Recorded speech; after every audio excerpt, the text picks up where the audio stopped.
Let's see if we can tackle two sections today. We did 1.1 yesterday, last week, whenever, and we talked about a bunch of vocabulary that we needed to make sure that we understood so that when we're talking about different kinds of differential equations, we know what it is we're talking about. So we know what a first order differential equation is, we know what a linear differential equation is, we know what a partial differential equation is, although we're not going to be dealing with partial differential equations. And then on top of that, we're going to throw a few more different types of differential equations so that we can identify them and have some sort of algorithm or ways to solve for those other special types of differential equations. So that's what we did yesterday. And now we're going to talk about IVPs, or initial value problems. And we're just going to talk about it and throw some examples and then move on to the next section. And we won't really be solving for any differential equations in great detail until the third chapter, maybe. So let's get started. Initial value problems. An nth order, remember what the order was, right? Anybody tell me what the order was, just so we can remember? What's order? The degree of the derivatives. So the highest derivative in your differential equation. An nth order initial value problem is an nth order differential equations to a set of conditions called IC, initial conditions.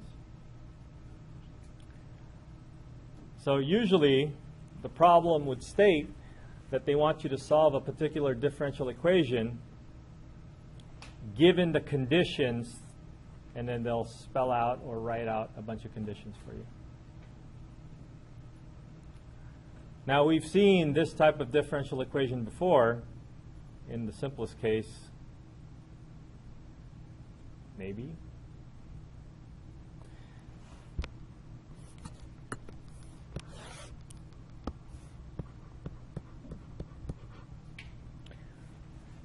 In an example where we're looking for the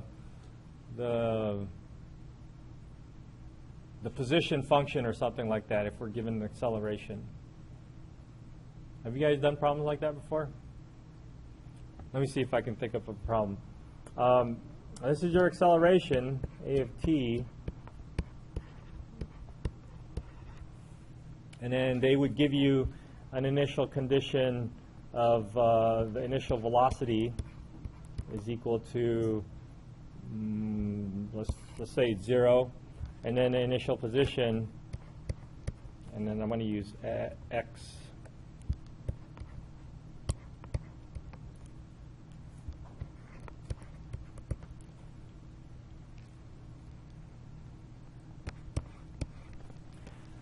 So this would be an example of an IVP, except our original equation, our first equation, doesn't look like a differential equation. But acceleration, we usually think of acceleration as what?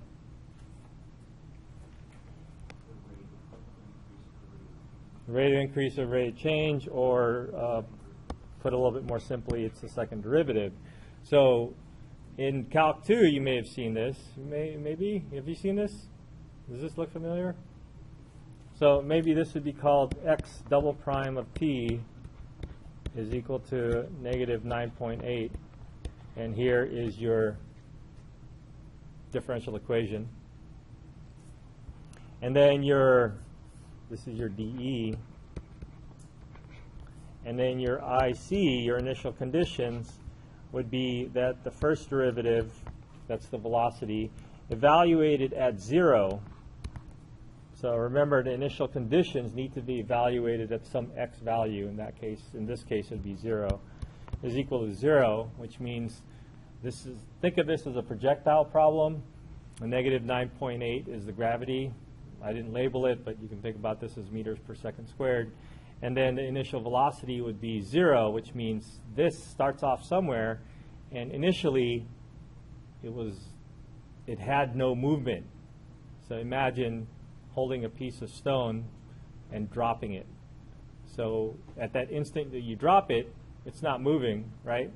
It starts moving over time. That's because the gravity is pulling it down. So at that instant where it's not moving, that's your initial velocity, and that would be 0. And then the x is the original function. I guess they called it y up here. I'm calling it x here. Is the initial position, which means you must have dropped this rock when you're in a building that's 100 meters tall.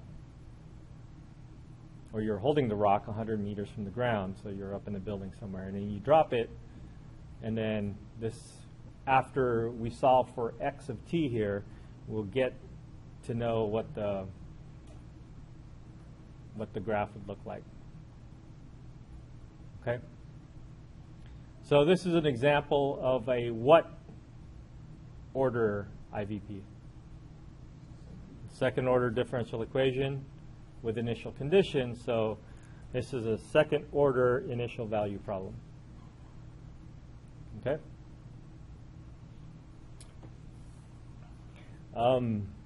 We could solve for this. We're all Calc 2 experts, right? So what's the antiderivative of negative 9.8?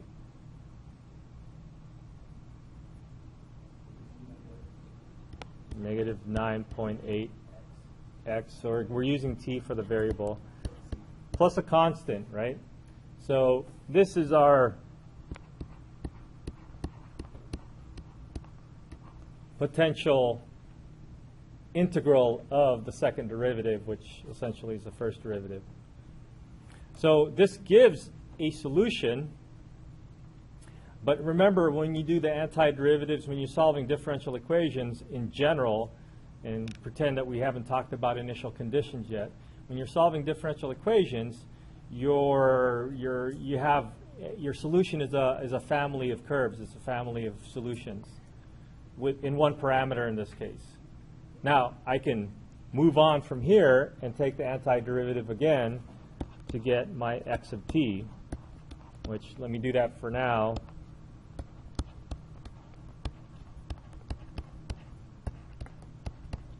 And then that's going to generate another constant, right? And the other constant comes from the second antiderivative. So now I have a two-parameter family of solutions that's dependent on c and k, unknown constants that I got from integrating. Now what I want to do instead of doing it this way is to take it from our first integral, the first antiderivative, and take advantage of our initial conditions. And some of you might have wanted to do this already, especially for those people who have taken Calc 3 and said, no, plug it in first, solve for C. Right? So we would plug it in and solve for C. And if we take it from here, x prime of t equals negative 9.8 t plus c, and then we know that when t is equal to 0, that your x prime is going to equal to 0, then we can substitute those values in here. Negative 9.8 times, remember you're putting t is equal to 0 plus c, and then that's equal to 0. Then that would give you a solution for the parameter c. So now instead of arbitrary values of c, we know in this particular initial condition or initial value problem that c must equal to 0. So you can go from here and say, okay, x prime of t must equal to negative 9.8 t plus 0. And then you go on and take the antiderivative again to get your x of t.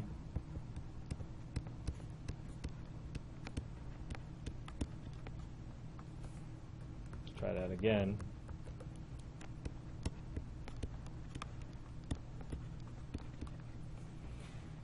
And then the second antiderivative will give you a second arbitrary constant.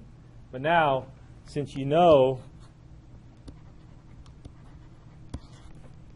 that when t is equal to 0, your position is 100, you can use that initial condition to solve for the second arbitrary constant. So x of 0 using our second initial condition. When x is 0, we get 0 plus k, and that's supposed to equal 100.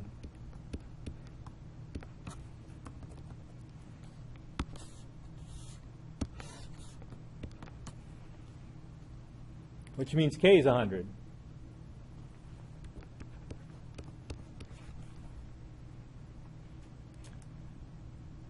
So then, with our initial condition, we now can say that x of t is equal to negative 4.9 t squared plus 0 times t. Remember, the c was equal to 0, and then k was equal to 100. And this is your solution. Now you've lost the parameters with the c and the k, and now you just have a one function to be the answer to your initial value problem.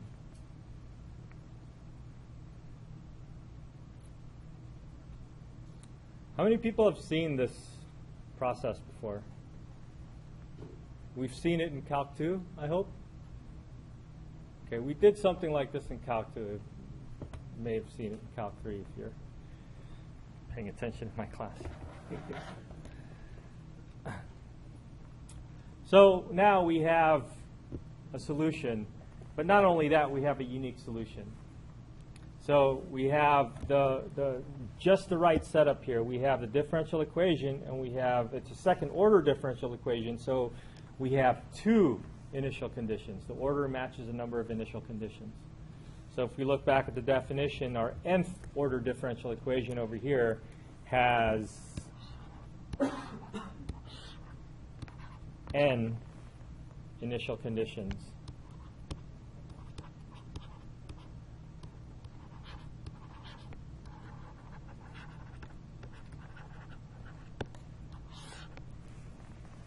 And those n initial conditions are what we need to come up with a unique solution.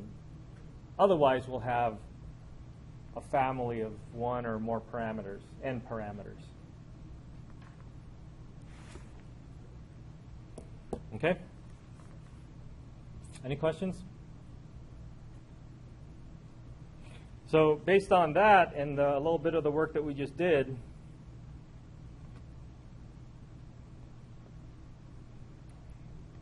and we're not going to prove this because proving this is really difficult.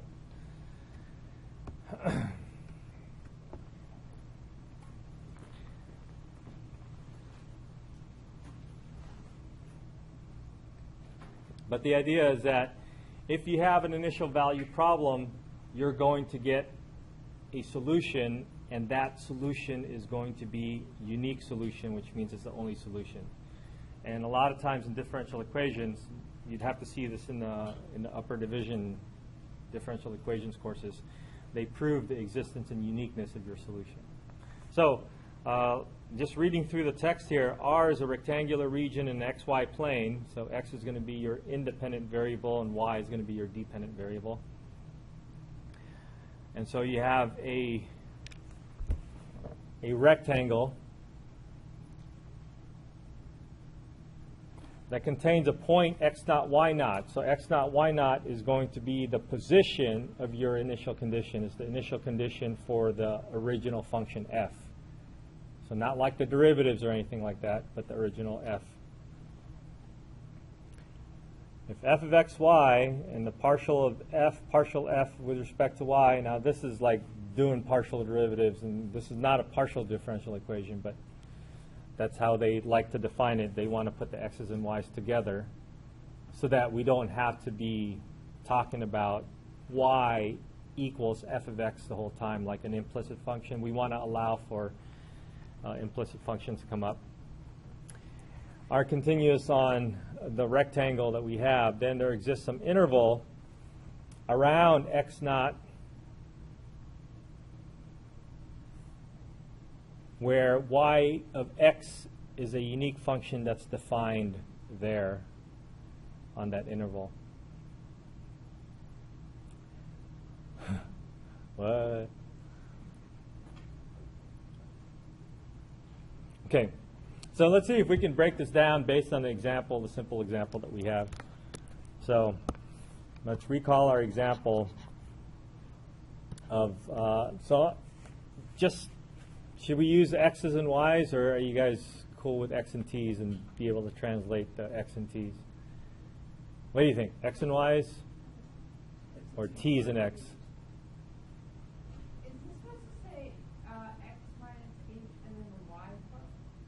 No, it's x naught. X naught on both? Yeah. Okay. What is when we're untangling? Okay. What are we going to do? X and t, based on the problem that we did. Okay, and then you could just translate that. The x here becomes a t, and then the y becomes the x. Good luck.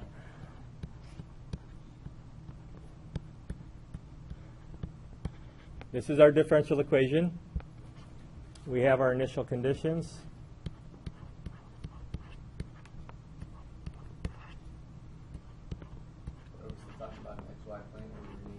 We have to rename it x and t because we're going to use x and t. Or it would be tx plane.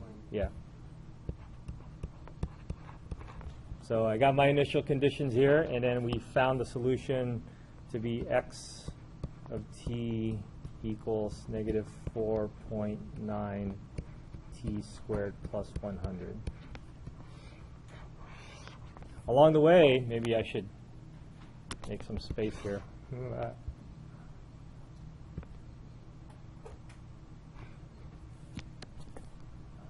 Along the way, we found x prime of t equals negative 9.8 t plus c, and then x of t we found to be negative 4.9 t squared plus ct plus k.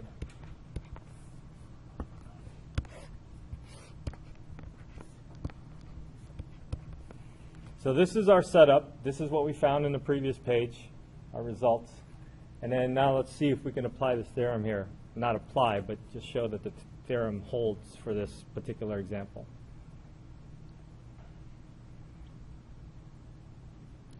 So the conditions are, we have a rectangular region where x naught, y naught is equal to 0. So what we're going to do there is we're going to focus on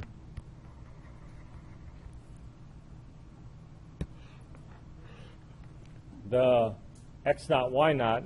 So I move this dot here. This dot is wrong. It should be up here. So there's an x naught, y naught, which is like t naught, x naught. And that is, the x naught is going to be 0, and then the y naught is going to be the output value, which is 100.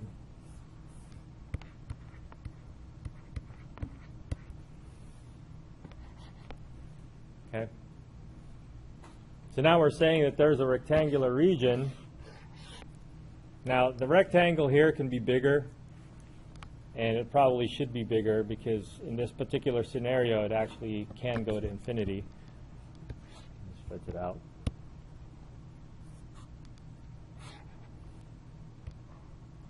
I don't know if we necessarily want to go below 0, because we're kind of talking about heights, but mathematically I think it still can go below 0. But it doesn't matter. We have a rectangular region. That's the ABCD business, right? So mathematically, I think this can go for all real numbers.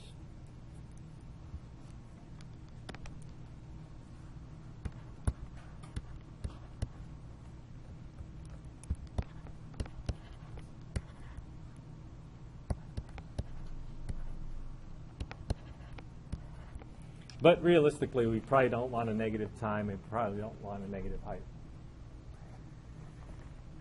So you can trim that down if you want. But in any case, that's what the A, B, C, D business is about. And then x naught, y naught, this point, 0, 100, is going to be the point that we have. We want the function to be differentiable there. These are just constants. So this is all differentiable. We don't have any weird things that would make the denominator equal to 0. Might be some issue. We might have some issue with that, but not in this case. If you have like logarithms or something where it doesn't exist on the negative side, then that means your rectangle will just be on the positive side.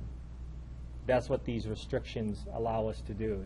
It allows us to just trim our domain and range so that we're not dealing with bad points that makes the denominator equal to 0, the square root negative, or the inside of the ln negative, or anything like that.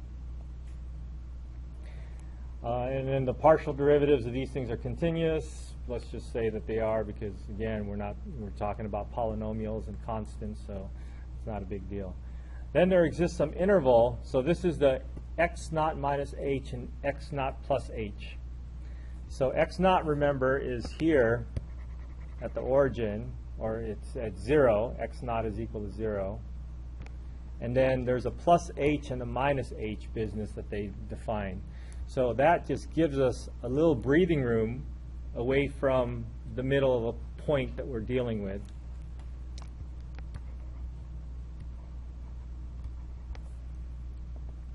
Where we can define this function that we're looking for. So the function is going to exist here. So realistically, h can be as small as you want, but realistically, h in this case can go up all the way up to infinity because it's going to be defined for a huge number. Okay, so h can be infinity if we want. We want to remain in the box. So if the box was going all the way up to infinity, then it could be infinity. But if you trim your box to stop somewhere, then this has to be inside of the box. So, good question. If you're restricting your box to stop somewhere, then your h can't go beyond your box. Another slight technicality. So they say it's contained in AB, so it has to be contained within the box. Then there's a unique function, y of x, in this case x of t, that we're looking for. This is the unique function that we're looking for, defined on this interval, and this is the interval. I guess this should be open. This is the interval I sub 0, so that the solution exists, the solution to your initial value problem exists. So if I were to draw this, this looks like it's just going to be a parabola.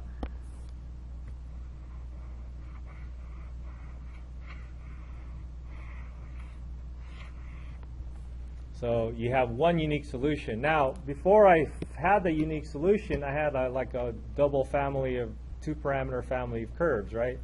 So I can have different c's. I think I'll start with a k. If I have a different k, I would have k's that would go up and that would go down, so that would move the parabola up and down. And then if I had different c's, I don't know if it's going to widen the parabola. So I can have a like two-parameter family of curves. That looks really confusing. But with this theorem, it tells me that I can just find one unique value. And there's only one that I need, and this is the one that I get. Okay? So in this case, f to x and y would be x prime. What are we saying? How are we defining our f to x? So it's like solving for this, like if I take the x of t and just write x, and then move it over to the other side.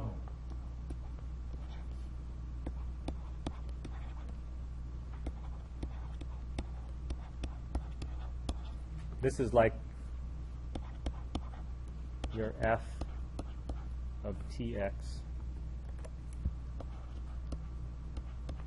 So that's like this, which says that if you take the derivative of this with respect to the dependent variable, then it's going to be continuous, which in this case, again, it's a polynomial, so the derivatives are all nice and continuous.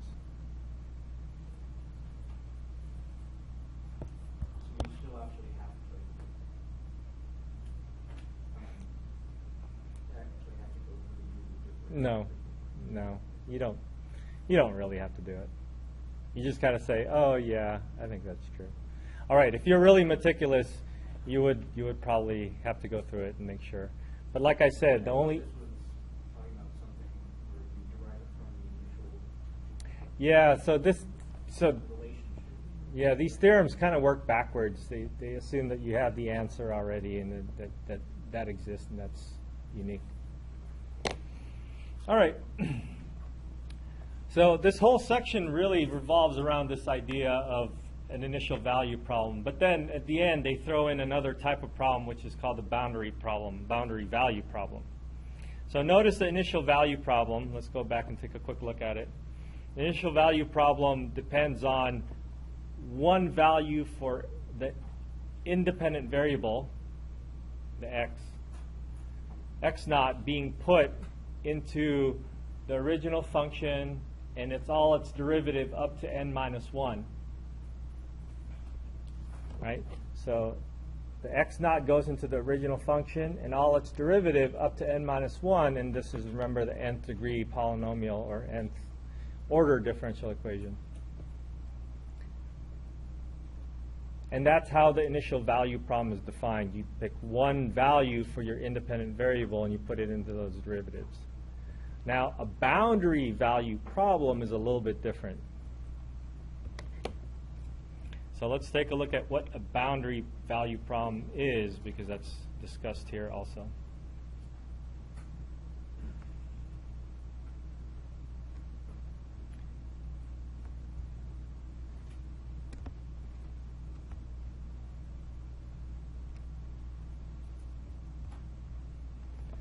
So a boundary value problem gives you information about a boundary.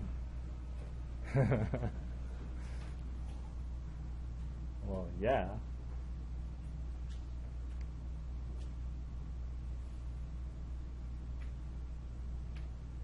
So these are actually two different problems. Let me scratch this out for now and look at this as an example of a boundary value problem. So a BVP is given boundary conditions. So in this case, we must be looking at an interval between 1 and 5.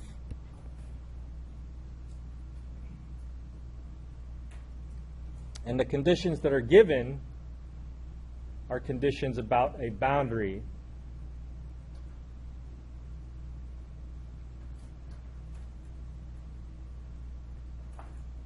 So what they're saying here is that the original function, after you solve for this differential equation, the original function evaluated at 1 is going to be 0, and the original function evaluated at a different point is going to be equal to 0.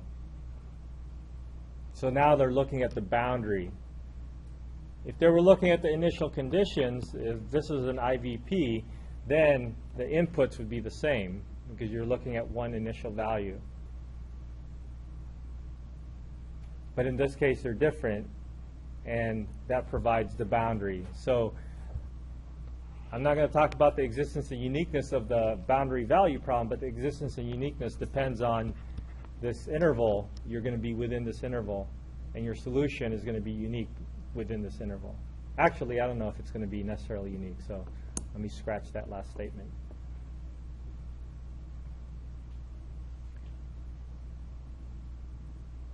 Okay, we'll see a couple of these examples when we get to our special case of the second order linear differential equations that we'll talk about a couple of chapters from now. Yes? Is there any way we can release these notes, the typed version, and then we could do what we're doing Beforehand?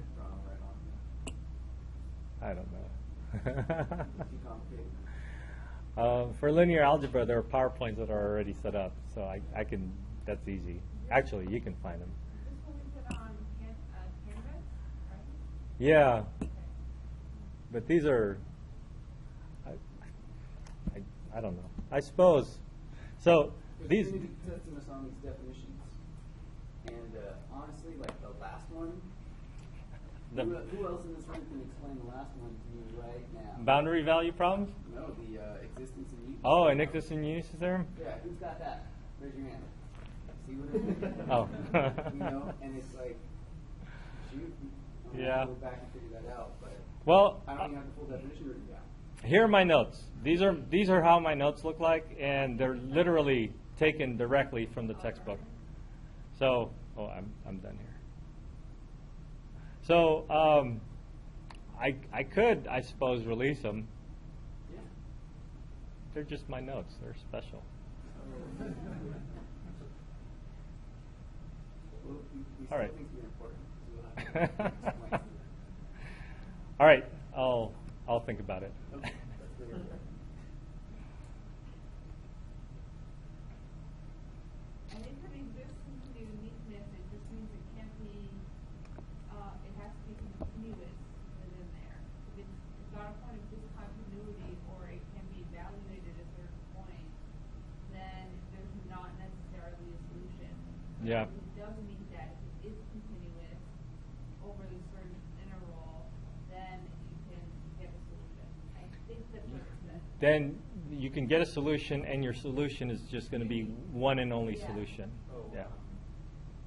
So, okay. That sounds good. That sounds pretty good. And he means like, that's probably a C. No.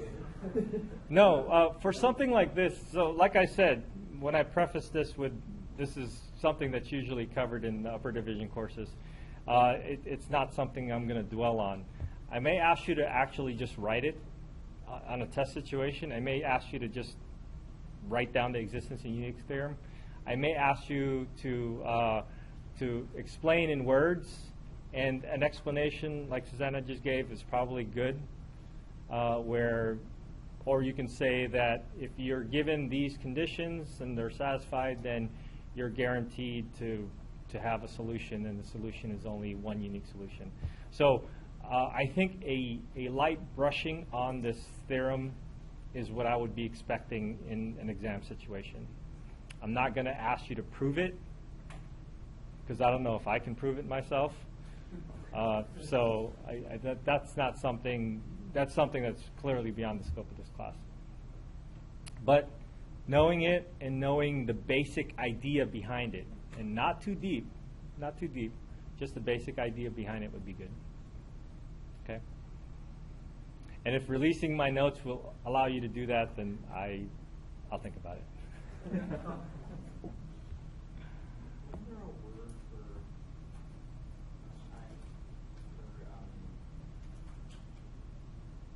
when y is solely a function of x? Yeah, so when y is solely a function of x, that's called explicit. When you can't take y and x, you can't solve for y by itself, like x squared plus y squared is equal to 1 without losing anything, that's called implicit. So that's an implicit function. By the way, if I'm going to take these notes and share it with you guys, I'm not going to leave spaces. I'm just going to leave it the way it is. I'll PDF it, post it, and then you guys can do whatever you want. Okay? It says here I have to do something. I don't have to. But it says here in my notes that I should do examples.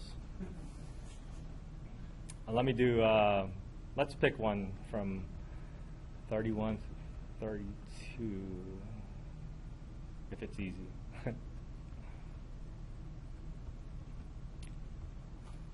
Nah, I don't know. Looks like 1.2. Yeah.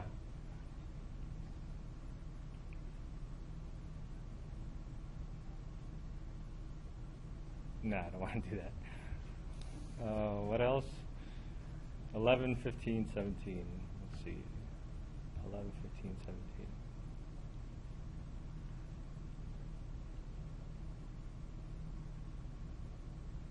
Let's try to do 17.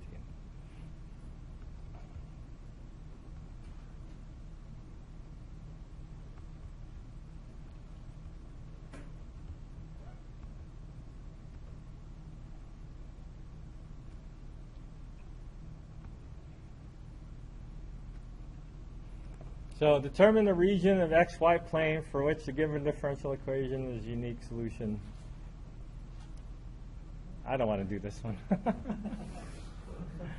Maybe I should look at your homework. What kind of homework problems are you guys going to get? Did anybody look at the homework? For like HP, it would be the first quadrant, right? Yeah, because it's all positive there. Or the third quadrant? Yeah, third, because fifth. Yeah, the third First probably and work. third.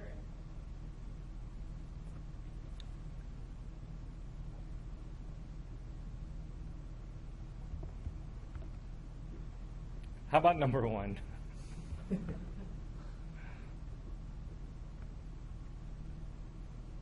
Is number 1 going to be hard too?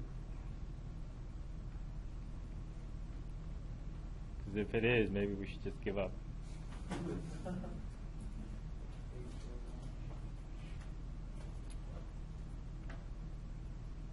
Ah, yeah, that one's good. Let's do this one first, and then we'll consider the other ones. All right. So they give you a solution already. So like I said, in this first chapter, they don't expect you to solve any differential equations yet. They're just talking about the basic theory behind it. So here they give you a solution to a differential equation already. So it's saying it's a one-parameter solution, which means your differential equation must be a first-order differential equation. And when you solve for it, when somebody solved for this differential equation, they got an answer with an arbitrary constant, C, or C1 they're calling it. So this right now is a general solution. We found a solution, but it's not a unique solution yet. So what they want us to do is they want us to apply the IVP, the initial condition, the IC, of y of 0 is equal to negative 1/3. So yeah, so essentially all you're looking for here is the constant C1.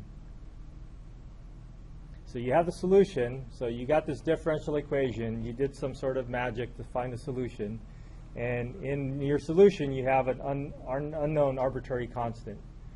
Now, this initial condition will help you solve for that arbitrary constant so that you would just have a nice one function.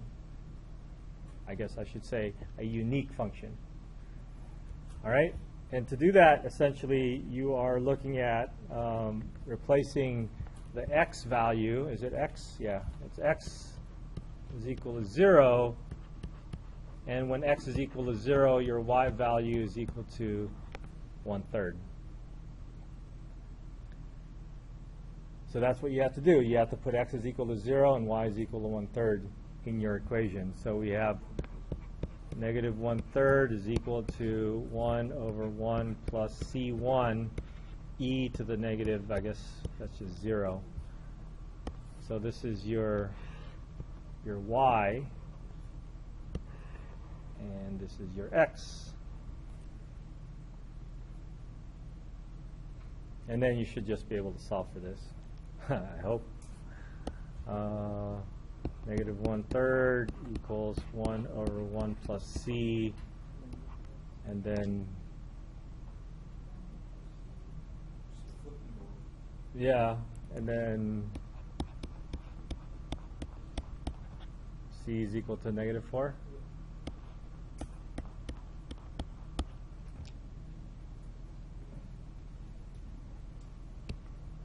So when c is equal to negative 4,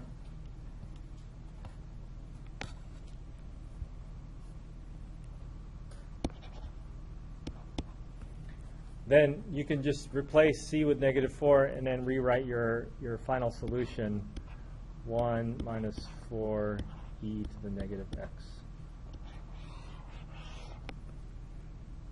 So this is your unique solution to your initial value problem. Okay?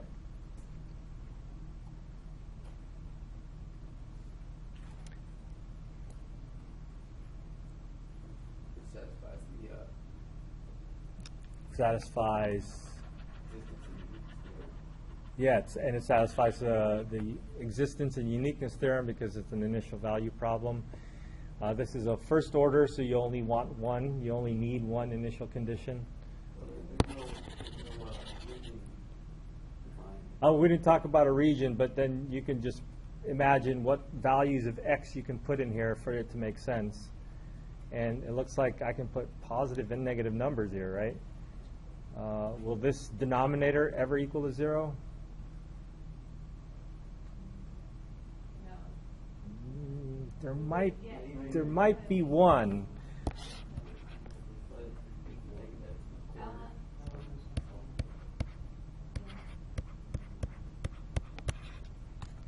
Let's change colors for this.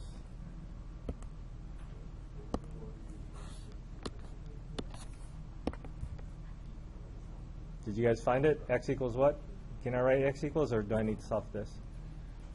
So. E is negative, equal 1/4, whatever that is. So I think there's an ln here.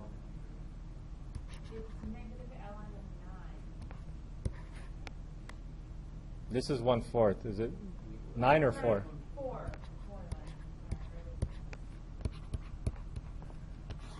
So, Oh, no, the negative will go away, ln 4. because it was 1/4. We're going 1/4, but then you The bring power. the sign to the Okay. right, and then So ln 4, whatever that is, that's an actual number. So in your existence and uniqueness theorem, that would be there's a ln 4 is going to be some value over here, which means your answer has to exist here or here, but it can't exist anywhere that contains ln 4. So our initial condition contains x equals what? Our initial condition contains x is equal to 0, right? So it must be this set of values over here. That's like an asymptote. Well, not, I don't know if it's an asymptote. Yeah, it's probably an asymptote if you look at the original function. Denominator dropping down. Yeah, it's going to be going to 0. Why it's going to blow up? So now it's not a choice of one or the other anymore. Now that you know your initial condition, you've essentially made your choice. So your choice here, your, The range is infinite also. yeah, so the range is infinite. So what x values can you put into your function? Negative infinity, ln 4. So your range of values, your a through b in our existence and uniqueness theorem, it's going to exist here, and it's going to be a unique value here within this range of values. And because ln of 4 breaks over here, or ln of 4 is that point where your solution breaks off, then your solution cannot exist anywhere over here. In other words, once you find a solution like this, and you know that your solution can't go past ln 4, you can't ask to put a number in for x here that's bigger than ln 4.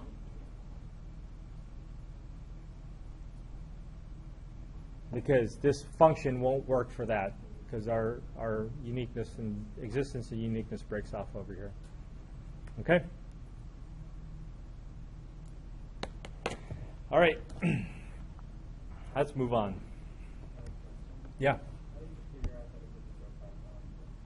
Because our existence and uniqueness theorem says that our function has to be continuous in some interval. And we know that this thing has an issue at ln 4 because it becomes not continuous there. And so where it became not continuous means there's a break here. So now I have to choose sides. Is it on this side or this side? If there's more breaks, then I have to choose for more than one side. And then I would just figure out what my initial condition was to tell me which side to choose. No, because your initial condition is at 0. Now, if this initial condition had 100, then I'm assuming 100 is bigger than ln 4, right? Yeah. So that is going to be my, if this is 100, then this would be my range of values. So you make your choice based on your answer and based on your initial condition. You could get that same function for a certain value on the other side too. You can, right. So if you can just make the window that it's valid for, like between values, if you set that to some arbitrary interval, what difference does this continuous thing tell you? If you can still get the same solution even with these. So your solution might actually be different because you would have a different initial condition. So your initial condition. We could have a different initial condition with another like y of some value that still plugs out or spits out that solution there. So if y of 100 is equal to 7, Right. then I'm going to have a different C1. Right, but you could get something where y of 100 could get you that same c. You could, possibly. If it just gave you another solution, you could come up with y equals 1 over Yeah. 1 minus 4 equals. Yeah. And then that would give you the same solution. Yeah. But then you're making up your initial condition instead of having your initial condition and then coming up with a value, with the function. You know what I mean?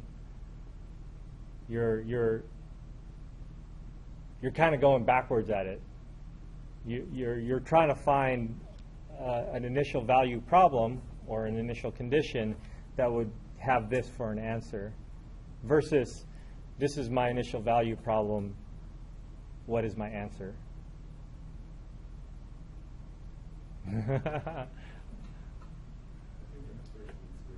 No, I understand how you're phrasing it, and I think we're getting a little philosophical in terms of the chicken and egg kind of thing, which came first. So what's given to you versus what you're going to get. So here, what's happening in like a real life situation is that you're usually given an initial condition with this, and then you're finding this for your answer. And I think what you're chasing is that if this is your answer, what initial condition can we make up so that you get this for an answer? Yes. I think. I think my question is sort of about the point of that theorem, like what it's really telling you. Oh, yeah. Because you could get that solution Right. even when there's like breaks in the continuity just by setting an arbitrary window somewhere around it. Uh-huh. But your window is dependent on your initial condition. So remember, your window has to be within the initial condition, x naught, y naught. So the initial condition is usually given. In this case, our initial condition was 0. So when it came time to choose, we're going to choose the side that has the initial condition in it. So if we make up this thing and we make up some number over here that would generate the same answer, then we're looking for the initial condition instead of being given that as a problem. Looks like we got more stuff to talk about, Alan. All right, so let's move on and see what we can do in about 7 minutes.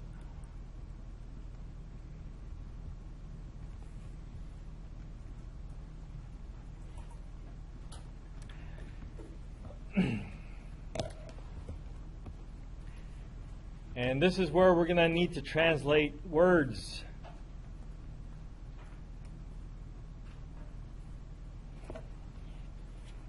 Into math.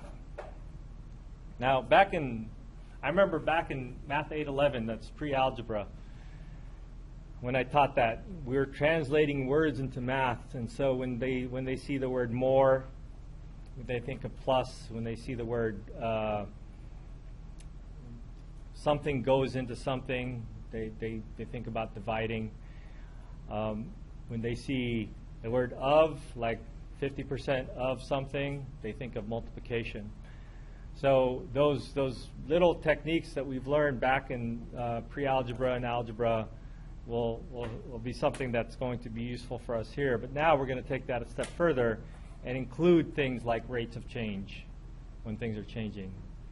So these are now words or word problems. They're words that we want to be able to translate into mathematical terms. And since we're at this level, the calculus level, we're looking for words like rate of change or something that would be equivalent to the phrase rate of change and translate that to the derivative.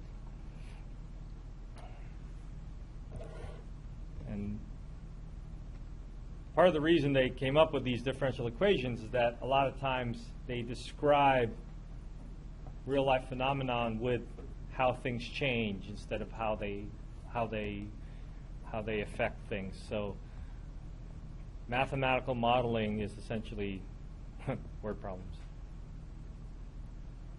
So let's take a look at some phrases.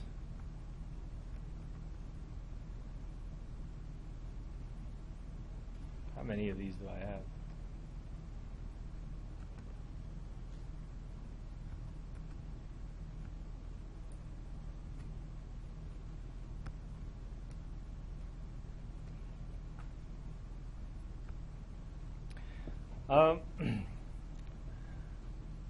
The simplest one, and something that's probably was introduced to you back in Calc 2, was the rate of change of the population is proportional to its population.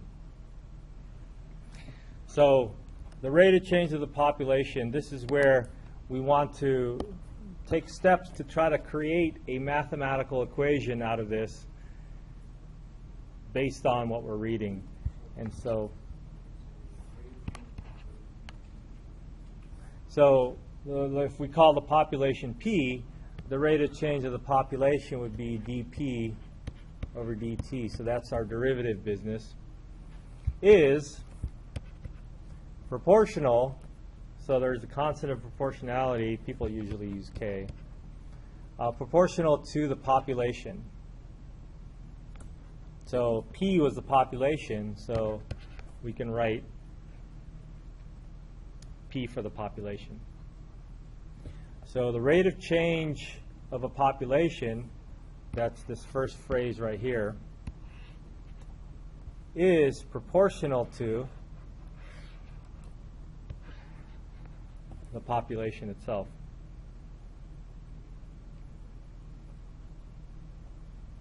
Okay?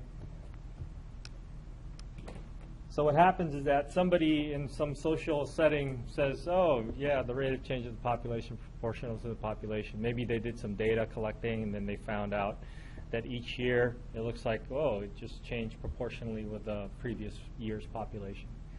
So when they do that, they say it in words, and then a mathematician would write it down and see if they can come up with a formula, a mathematical formula that describes a population, and that's what happens in math. The rate of decay is proportional to the amount remaining. So this is a little trickier. Decay, and maybe we can include of some substance.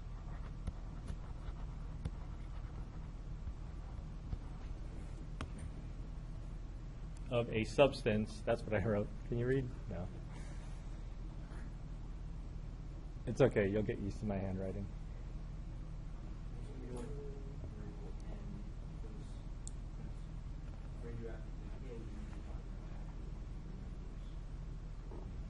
Yeah, radioactive decay. But it might not be radioactive. It could just be a regular decay of something.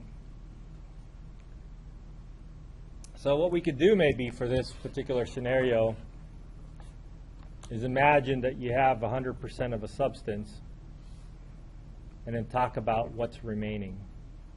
So we can do percentages or we can do actual values, but I think percentages might work a little bit better. So original substance at 100%.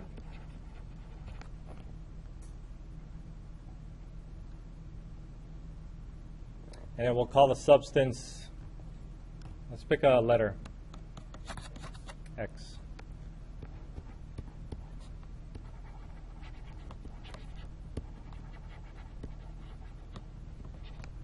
So X is the amount of substance that we have. And this is OG, original. Original substance is 100%, and X is the amount remaining, or amount of substance that we're talking about. Or should we, amount of substance that has decayed.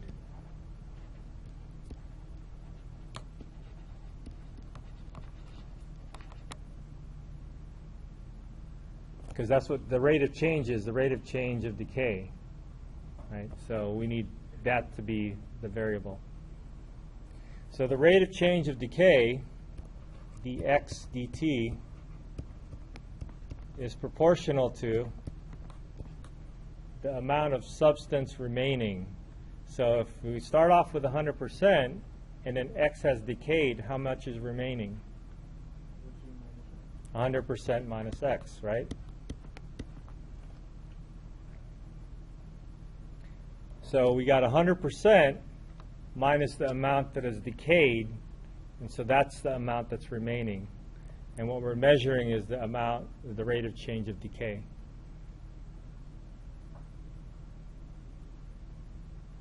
So we're watching out for the amount that's decaying, and then we got this, the rate of change of decay is proportional to 100% minus how much is decayed out already.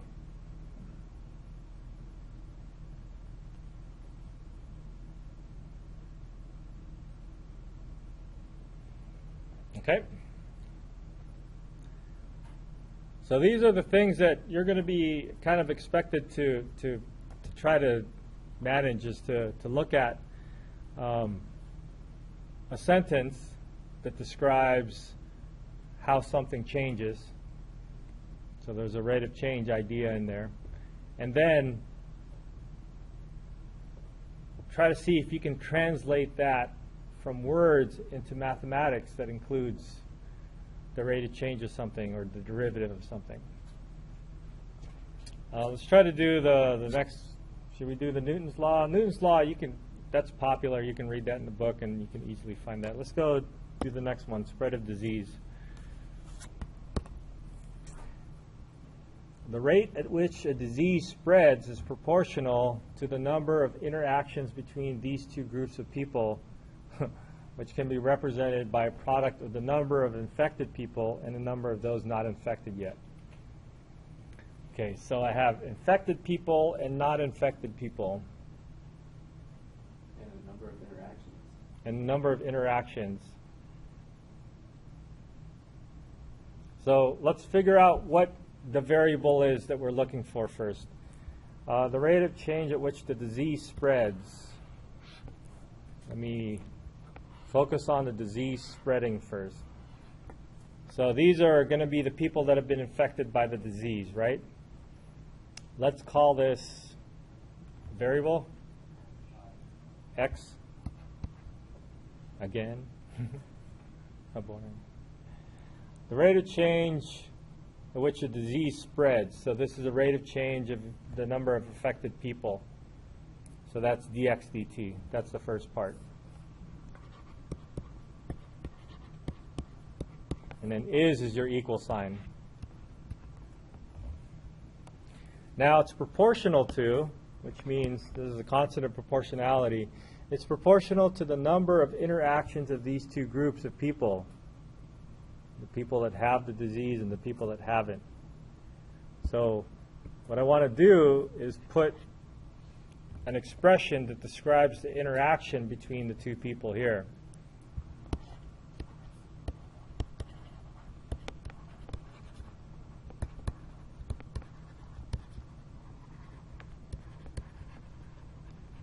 So I want to find an expression that would describe the interaction between two groups. So it's represented by the product of the number of infected people and the number of people not infected. So the number of infected people. So that's X, right?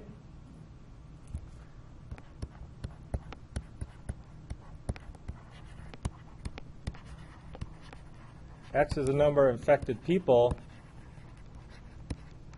And then, well, it'd be nice if we could just call it Y, those not infected. Oh. Yeah, so we can't use Y here because our independent variable is T and our dependent variable is X. And so introducing another variable Y here would not make it into a differential equation that we want. So then we want to figure out what Y is in terms of either X or T, and it kind of makes more sense if you figure out that we need a number for the whole population, and out of the whole population, X is infected, and then Y is not infected. So we can find a value for Y in terms of X, and then so we need to introduce, call it C, total population. And so now we can rewrite our Y as what? C minus X. So what do we have? We have the product of the number of people infected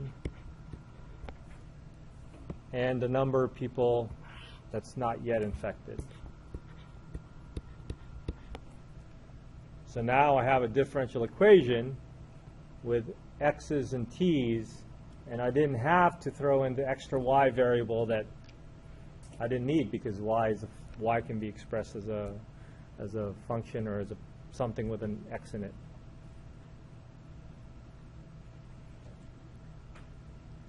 Okay? So this differential equation is for those people that might have seen differential equations, and I know we haven't talked about this, but how would you solve for this? What kind of differential equation is this?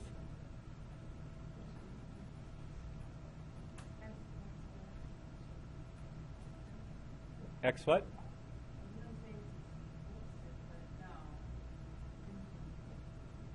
So it's kind of like the first one, right?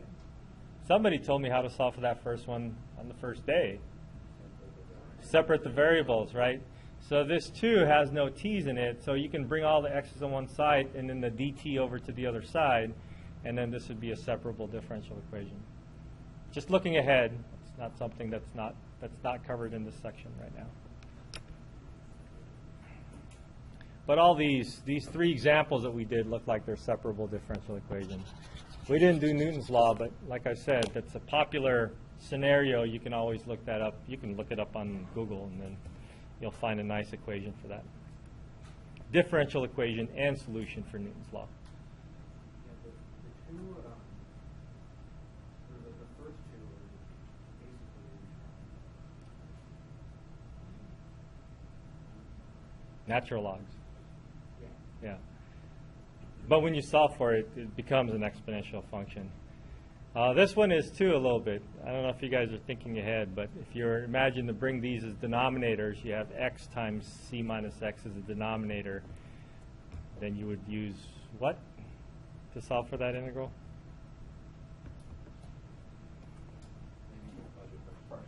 Partial fractions. So in this section, you're going to come up with a few more weird scenarios where you have to translate some stuff from chemistry and mixing, and some engineering stuff where they introduce some laws, some circuits.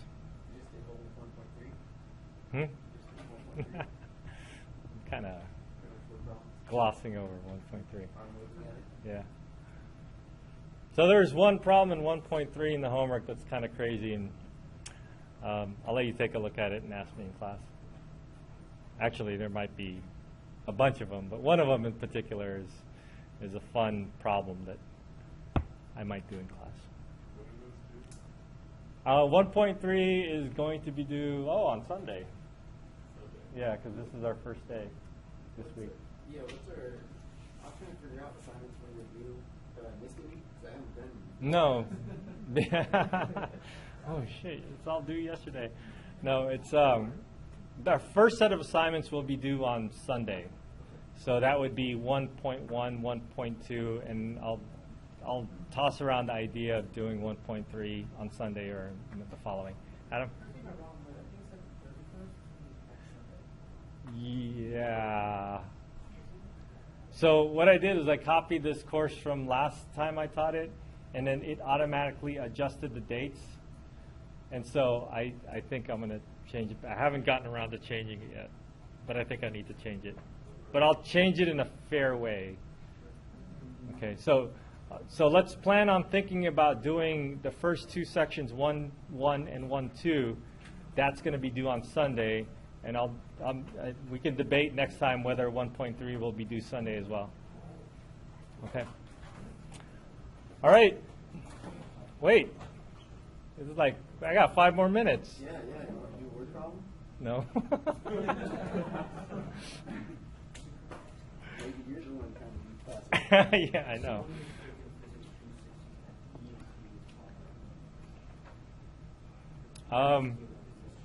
Now let's take a look at that word problem that I was telling you about, section 1.3. I should have had this open already, but it'll take a second for my Chrome to boot up. Has everybody logged into WebAssign already and have seen it? And then did you guys check your bill? You got automatically charged. So you didn't have to pay for anything, right? I mean, you'll pay for it. But you didn't have to take out a card to get into WebAssign. Okay.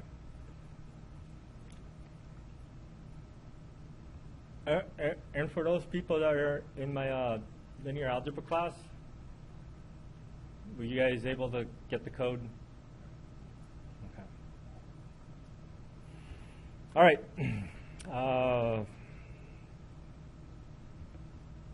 Boy, by the time this thing boots up, time's going to be up. I have to remember when I get my computer, because I need like 15 minutes for my computer to fully boot up. When I get my computer to boot up, I need to include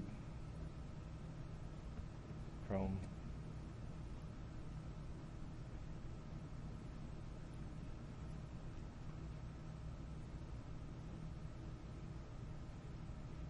Maybe we should make this a contest. Math by champion? No, that problem.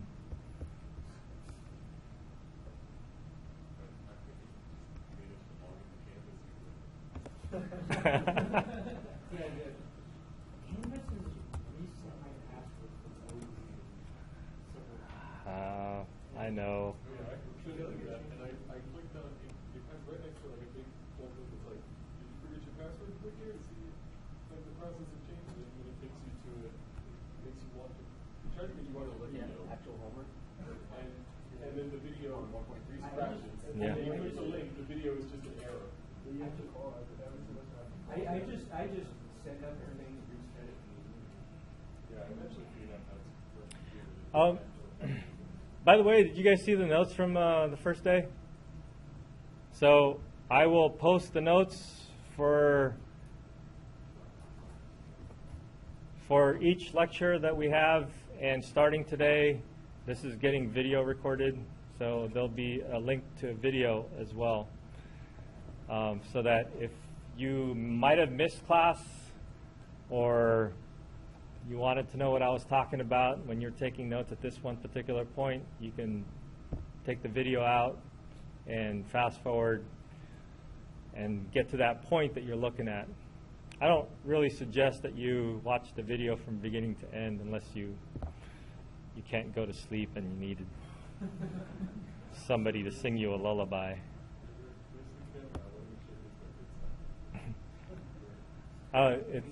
My screen's being recorded. We could record you guys if you want. Oh yeah. So there might be a couple of times in the class where I will actually be recording you when you guys are doing some sort of work. For So in theory, I can just shout things out as like reminders to myself and then watch it. Yeah, so that's the thing about this.